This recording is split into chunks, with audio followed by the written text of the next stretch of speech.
बिस्मिल्लाहिर्रहमानिर्रहीम। अस्सलाम वालेकुम डियर स्टूडेंट्स। आज की इस वीडियो का मकसद उन तमाम स्टूडेंट्स के लिए हेल्प प्रोवाइड करना है जो कि बीए के एग्ज़ाम में नेक्स्ट मंथ अपीयर होने वाले हैं।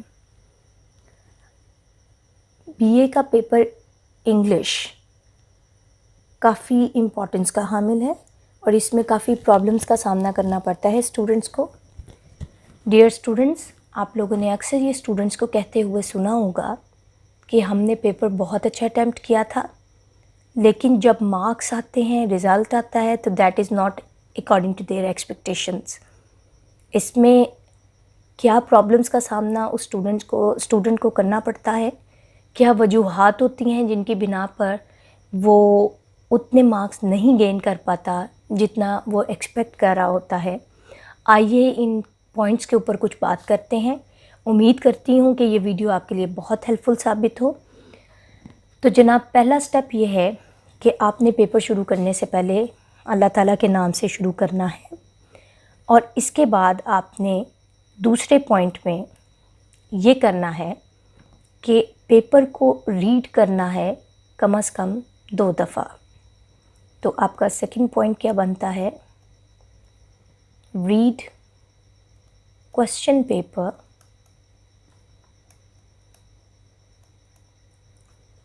at least 2 times. What is the reason behind that to read the paper 2 times? जब आप पहली दफ़ा एक रीडिंग देते हैं तो आपने स्किम करना होता है।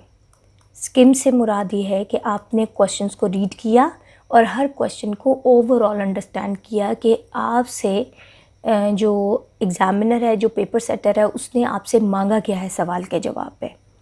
और जब आप दूसरी दफ़ा रीडिंग करेंगे तो फिर आपने स्कैनिंग करनी है। इस स्कैनिंग का मकसद ये है, इसका मतलब ये है कि आपने क्वेश्चन के अंदर जो इम्पोर्टेंट जो आपको कीवर्ड्स लगते हैं कि मैं इनके ऊपर बात कर सकती हूँ अपने आंसर में या कर सकता हूँ, उसको अंडरलाइन कर लेना है। उनको अंडरलाइन करने से आपको फ़ायदा ये होगा कि उस क्वेश्चन का आंसर आपके माइंड में फॉर्मुलेट होना शुरू हो जाएगा। उसके बाद चाहे आप उन पॉइंट्स को जल्दी जल्दी से माइंड मैप की सूरत में ऐसे ड्रॉ कर लें और 5-6 points are more than enough कि आप उसको क्वेश्चन के आंसर में पुट करें। तीसरा स्टेप आपने ये करना है। I hope that this point would be clear to you. I am just going to jump to the next point. अगला इसी से बिल्कुल रिलेटेड है पॉइंट, और उसके अंदर ये है कि जब आपने रीडिंग कर ली, आपने स्कैनिंग कर ली, उसके बाद आपने आइडेंटिफाई करना है कि मुझे कौन से 2 सवाल जो हैं उनके जवाब सबसे बेहतरीन आते हैं। तो नेक्स्ट स्टेप होगा जी, identify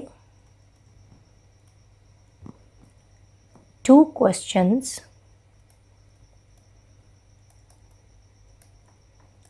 which you know the best. इसका क्या रीज़न है जी? 2 सवालात को सिलेक्ट करने का मकसद ये है कि एक आपने क्वेश्चन जो सबसे बेहतरीन आता है उसको बिल्कुल शुरू में करना है ताकि पेपर का ओवरऑल इम्प्रेशन बहुत अच्छा आए पेपर चेकर पे, और एक बिल्कुल लास्ट में करना है ताकि जब आपका बिल्कुल पेपर ख़त्म होने वाला है, जब आपका पेपर बिल्कुल ख़त्म होने वाला है तो तब भी ओवरऑल जो इम्प्रेशन है आपके पेपर का वो बहुत अच्छा है एग्ज़ामिनर पे। नेक्स्ट पॉइंट है आपका कि आपने टेक्सचुअल एंड कॉन्टेक्सचुअल रेफरेंसेस या फिर कोट्स मीन्स कोटेशंस यूज़ करने हैं। अब टेक्सचुअल का क्या मतलब है? टेक्सचुअल का वर्ड है टेक्स्ट से। आप अपनी स्टडीज़ के दौरान अपनी तमाम तर जो बुक्स हैं इंग्लिश की और बाकी सब्जेक्ट्स की भी, उसका टेक्स्ट पढ़ते हैं। जिस तरह पोइम की एंथोलॉजी आपके पास है BA 1 के लिए, जिस तरह आपके पास एसेस की है, जिस तरह आपके पास उसकी शॉर्ट स्टोरीज़ की है, नावल का है, आपके पास टेक्स्ट मौजूद है, उसको आप रीड करते हैं और इम्पॉर्टेंट जो कोटेशंस आपको लगती हैं, किसी की आपको कही हुई बात इम्पॉर्टेंट लगती है तो उसको आप अंडरलाइन कर लेते हैं। उसको सवाल के जवाब में एग्जैक्ट जगह पे पुट करना और उसको थोड़ा सा आगे एक्सप्लेन करना, ये आपके ओवरऑल पेपर का इम्प्रेशन बहुत अच्छा डालता है एग्ज़ामिनर पे।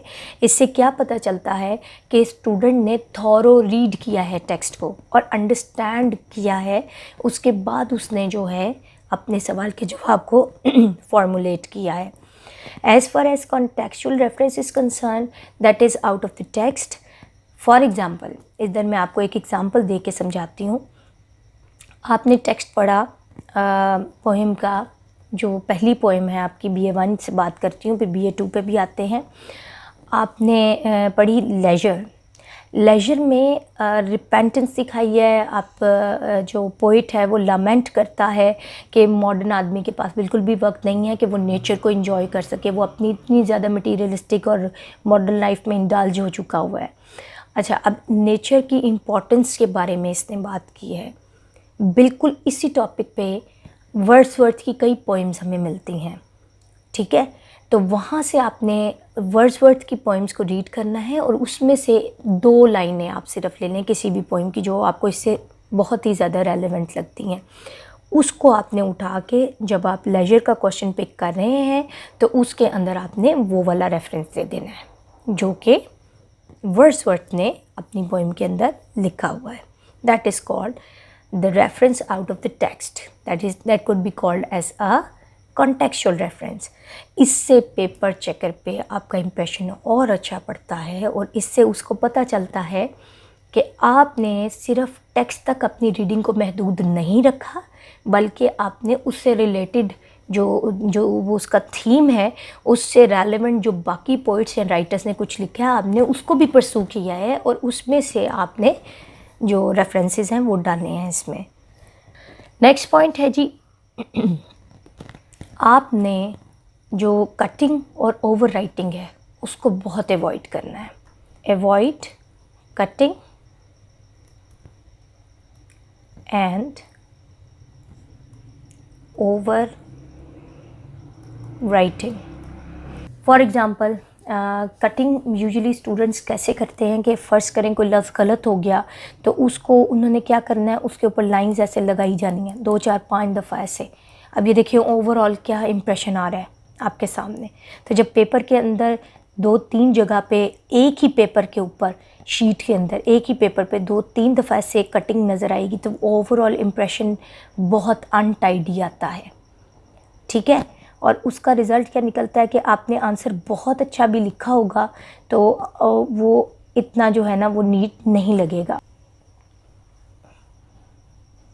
चलें जी आगे चलते हैं। ये तो हो गई कटिंग एंड ओवर राइटिंग की बात। ओवर राइटिंग में भी बिल्कुल इसी तरह है कि आपने एक लफ्ज़ काटा और उसके ऊपर आपने ऐसे करके लिख दिया, वो उसके साथ मिक्स हो गया और वर्ड क्लियर अगर नहीं हुआ एग्ज़ामिनर के ऊपर या पेपर चेकर के ऊपर तो डेफिनेटली इतना टाइम उनके पास नहीं है कि वो और करें कि ये इसने क्या लिखा हुआ है। तो उसका ये है कि मार्क्स उसमें ज़ाहिरी बात है कि डिडक्ट होंगे, फिर मार्क्स कम आते हैं चाहे आपने जितनी अच्छी मर्ज़ी प्रिपरेशन की हो। अगला पॉइंट है जी कि आपने इसी से रिलेट करके बात करती हूँ कि इंट्रोडक्शन और कंक्लूजन में कोशिश करनी है कि ये इसी तरह कटिंग और ओवर राइटिंग बिल्कुल भी ना हो और दूसरा ये कि स्पेलिंग एंड ग्रामेटिकल मिस्टेक ना हो। तो अब यहाँ पे हमारा पॉइंट बनेगा कि avoid spelling and grammatical mistake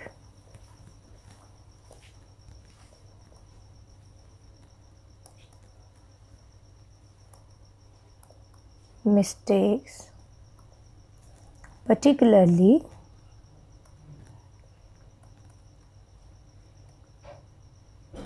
in introduction and conclusion। इसका फ़ायदा क्या होगा कि आपके जो क्वेश्चन के आंसर का ओवरऑल इम्प्रेशन है वो एग्ज़ामिनर पे बहुत अच्छा आएगा कि इसने गलतियाँ नहीं की हुई हैं और इंग्लिश में ये स्टूडेंट काफ़ी अच्छा है। अगर ये आपने पॉइंट्स नोट कर लिए हैं तो हम फिर अगले पॉइंट पे चलते हैं, जो कि रिलेटेड है आपके जो क्वेश्चन पेपर के अंदर नंबरिंग दी गई होती है। जो क्वेश्चन नंबर 1 और उसके अगले पार्ट्स हैं, क्वेश्चन नंबर 2 उसके सब पार्ट्स हैं, 3 सब पार्ट्स, तो उनको आपने पेपर जो आपकी आंसर शीट है उसमें एज़ इट इज़ उसी तरह की नंबरिंग और उसी तरह के जो सब पॉइंट्स हैं उनकी हेडिंग्स चाहिए। वो आपने बिल्कुल भी अपने तौर पे नहीं करनी। अब देखें, आपको मैंने कहा कि आपने 2 क्वेश्चन स्टार्ट में ही पिक कर लें कि कौन से बेस्ट आते हैं। फ़र्ज़ करें कि आपको क्वेश्चन नंबर 4 सबसे अच्छा आता है, तो आपने क्या करना है कि क्वेश्चन नंबर 4 को आपने पिक करना है और आपने क्वेश्चन नंबर 4 और उसमें आपको पार्ट आता है जनाब सी पार्ट आता है उसका, फ़र्ज़ कर लें। तो ये आपने सी पार्ट इधर देना है, क्वेश्चन नंबर 4 पार्ट सी, और यहाँ से आप अपना आंसर बिगिन कर दें। ये आपका आंसर है, ठीक है। मतलब आपने क्वेश्चन नंबर 4 का सी पार्ट पहले किया और फिर आप कहते हैं कि मुझे इसी का ये ए पार्ट, इससे मतलब I want to pick a part, मुझे सी से थोड़ा सा कम आता है लेकिन बी पार्ट मुझे नहीं आता, इसलिए मैं ए पार्ट को जो है ना सिलेक्ट करूँगी या करूँगा। तो आपने ए पार्ट शुरू किया और आपने आगे उसका आंसर पुट कर दिया। अब ये आपने बिल्कुल इसी तरह करना है। ये 2 पार्ट्स करने के बाद नेक्स्ट क्वेश्चन आपने पिक करना है। जो क्वेश्चन आपने पिक करना है उसके सब पार्ट्स आपने साथ साथ करने हैं। ये नहीं कि एक पार्ट आपने ये कर लिया उसके बाद आपने नेक्स्ट कोई और क्वेश्चन पिक कर लिया और ये जो इसका ए पार्ट है वो आगे जाके कहीं पे पिक कर लिया। ये बात स्टूडेंट्स याद रखिए कि इसके मार्क्स आपको दोबारा कभी भी नहीं मिलेंगे। ये क्वेश्चन नंबर 4 की मार्किंग जो है वो यहाँ पे हो जाएगी और जो इसके मार्क्स हैं वो आपको नहीं दिए जाएंगे। ये one of the biggest mistakes है जो स्टूडेंट्स कर जाते हैं, ये आपने हरगिज़ नहीं करना। अगले पॉइंट की बात करते हैं जो कि है जनाब, आपने पेपर में ये लिखा हुआ देखा होगा कि extra attempt would be marked 0। अब एक्स्ट्रा अटेम्प्ट जो है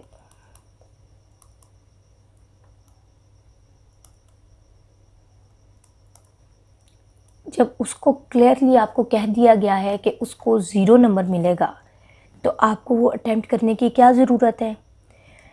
पेपर सेटर ने पेपर बहुत टेक्निकली बनाया होता है और टाइम डिवीज़न जो कि आपकी होती है 3 आवर्स की, उसको भी उसने बहुत टेक्निकली तमाम क्वेश्चंस में डिवाइड किया होता है और इसी तरह जो आपकी आंसर शीट है उसको भी डिवाइड किया होता है आंसर के हिसाब से, मतलब तमाम आंसर्स के हिसाब से। इसलिए अगर आप एक्स्ट्रा अटेम्प्ट करते हैं तो ना सिर्फ आपका टाइम ज़ाया होता है, टाइम मैनेजमेंट ख़राब होगी, और दूसरा आपका मसला जो बनेगा वो है जी जो आपकी आंसर शीट है उसकी मैनेजमेंट आपसे ख़राब हो जाएगी। आंसर शीट मैनेजमेंट, उसमें क्या ख़राबी है जी कि आपके पेपर्स उसमें कंज्यूम हो जाएंगे और एक्स्ट्रा शीट आपको मिलनी नहीं है, तो जिसकी वजह से फिर आपको प्रॉब्लम का सामना करना पड़ता है।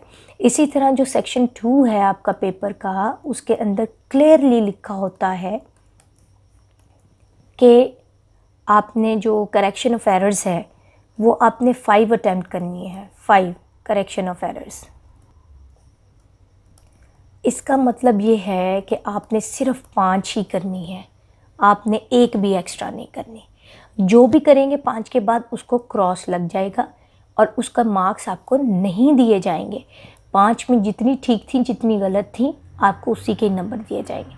तो स्टूडेंट्स फिर आपने टाइम क्यों ज़ाया करना है एक्स्ट्रा अटैम्प्ट पे, क्यों अपनी शीट की मैनेजमेंट को ख़राब करना है और फिर बाद में प्रॉब्लम का शिकार होना है कि हमें एक्स्ट्रा शीट दी जाए जो कि बिल्कुल नहीं मिलेगी। तो इसलिए बिफ़ोर टाइम अपनी प्रैक्टिस कीजिए। उसी तरह की शीट्स अपने पास, यूनिवर्सिटी शीट्स आपको मार्केट से बासानी अवेलेबल हैं, उसके ऊपर अपने हाथ को साफ़ करें लिख के और अपने पेपर की जो एक आंसर की लेंथ है उसको आप मेजर करें और उसको लिखें, ठीक है। अब इसके लिए आपका अगला पॉइंट है कि आपके जो क्वेश्चन के आंसर्स हैं उनको आपने प्रॉपर इंट्रोडक्शन में, मेन बॉडी में और कंक्लूजन में डिवाइड करना है। ये दोनों मोस्ट इम्पॉर्टेंट पार्ट्स हैं। और जो आपका इंट्रोडक्शन है वो बिल्कुल क्वेश्चन के मुताबिक होना चाहिए, right? That must be according to the question. जो आपको सवाल दिया गया है उसके मुताबिक इंट्रोडक्शन को प्रिपेयर कीजिए और उसमें कोई गलती ना हो। जो मेन बॉडी है उसके अंदर आप 2 पैराग्राफ्स अपने जहन में बिठा लें कि कम से कम भी 2 पैराग्राफ आपने फुल फ्लेज उसके बारे में लिखने हैं जो भी सवाल आपको दिया गया है। और जो कंक्लूडिंग पार्ट होता है उसको आप शॉर्ट करके लिख दें, वो अकॉर्डिंग टू इंट्रोडक्शन होता है। शॉर्ट लिखें लेकिन इंट्रोडक्शन के मुताबिक कंक्लूजन बनाते हैं। ये भी आपने टेक्निकली पहले प्रैक्टिस करनी है पेपर से, फिर आपको पेपर में काफ़ी आसानी रहेगी। मतलब इसको आप देख लें कि ये 3 सेंटेंसेस से ज़्यादा चाहे मत लिखिए, तो ये आपका एक खूबसूरत सा कंक्लूडिंग पार्ट बन जाएगा हर सवाल के जवाब में। क्लियर है जी? नेक्स्ट हमारा पॉइंट है जी आपकी हेडिंग्स के हवाले से। हेडिंग्स, स्टूडेंट्स अक्सर ये करते हैं कि क्वेश्चन का आंसर लिखते हुए हेडिंग्स दे देते हैं। जिस तरह the old man and the sea की बात ले लेते हैं, उसमें जनाब है कि आपने सेंटियागो का जो आप कैरेक्टर लिख रहे हैं उसको आपने डिफरेंट पार्ट्स में डिवाइड किया। जो पैराग्राफ लिखा है उसके ऊपर एक ख़ास हेडिंग दे दी है, ठीक है। पहले नाम लिख दिया जी सेंटियागो, पहले नाम लिख दिया, उसके बाद एक पैराग्राफ बना दिया, उसके बाद आपने लिख दिया जी अनलकी गाय, ये आपने हेडिंग दे दी, और उसके बाद आपने उसके बारे में डिटेल लिख दी। इसी तरह अगला जो पॉइंट है आपने उसका लिख दिया फाइट विद शार्क लिख दिया, ये हेडिंग दे दी और उसके बाद उसकी डिटेल दे दी। अब इस तरह की ये जो हेडिंग्स है ना, जो मार्कर के साथ प्रोमिनेंट करके देते हैं, ये आपने बिल्कुल नहीं करना, बिल्कुल भी नहीं, रिक्वायर्ड ही नहीं है। जब आपने क्वेश्चन का आंसर अटैम्प्ट करना है तो प्रॉपर पैराग्राफ्स उसके बनाइए, इंट्रोडक्शन दीजिए, कंक्लूजन दीजिए एंड पे, दरमियान में जो है ना वो आप 2 पैराग्राफ्स मैक्सिमम बेहतरीन से लिखिए। और उन पैराग्राफ्स के अंदर आपने कोटेशंस देनी है जो मैंने अभी आपको पीछे बताई। जिस तरह the old man and the sea की बड़ी प्रोमिनेंट एक कोटेशन मुझे याद आ रही है जो कि है a man can be destroyed but not defeated, see this is a perfect quotation in the character of the old man Santiago. और उसकी डिटर्मिनेशन के बारे में जब आप बात कर रहे हैं, उसकी स्ट्रगल्स के बारे में बात कर रहे हैं, जब उसकी फ़ाइट के बारे में बात करें, कहीं भी मतलब इस तरह की आपको बहुत सारी कोटेशंस मिलेंगी। अगर आपने टेक्स्ट को थॉरो पढ़ा है तो उन कोटेशंस को कोई आप मैक्सिमम 7-8 कोटेशंस जो हैं वो लिख लीजिए, याद कर लीजिए और उसको सवाल के जवाब में पुट करने की प्रैक्टिस कीजिए। ये एक पॉइंट हो गया। और हेडिंग्स ना दें। इससे नेक्स्ट पॉइंट है जी लास्ट बट नॉट लीस्ट के students usually margin lines use करते हैं। अब ये भी आपकी जो टाइम मैनेजमेंट है ना उसमें बहुत काम ख़राब करती हैं मार्जिन लाइंस। ज़रूरी ही नहीं है कि यहाँ पे भी पहले ड्रॉ की, यहाँ पे भी लाइंस ड्रॉ की और उसके बाद आपने पेपर अटैम्प्ट करना शुरू किया। This is just wastage of time.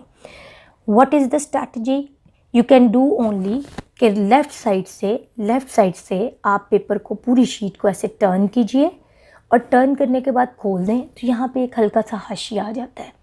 और इस हाशिए का मतलब ये है कि अब आपके पास यहाँ से बाहर नहीं निकलना, यहाँ पे आपने क्वेश्चन को मार्क करना है और जो भी आप पार्ट कर रहे हैं उसका आंसर आप यहाँ से शुरू कीजिए और एंड तक लिखते जाइए। ये आपका मार्जिन है सारा। इंट्रोडक्शन चाहे यहाँ से शुरू कर लें और ये आपने सारा आंसर इस तरह एंड तक लिखते जाना है। शीट बिल्कुल ज़ाया नहीं करनी, प्रॉपर तरीके से इसको इस्तेमाल करना है ताकि टाइम भी मैनेज हो जाए और आपकी शीट के ऊपर क्वेश्चन के आंसर्स भी पूरी तरह आ जाए। I hope students that you have got lot, और उम्मीद करती हूँ कि पेपर में आप इन टेक्निक्स को इस्तेमाल करते हुए बहुत अच्छे नंबर हासिल करेंगे इंशाल्लाह। अल्लाह निगहबान, अल्लाह हाफिज़।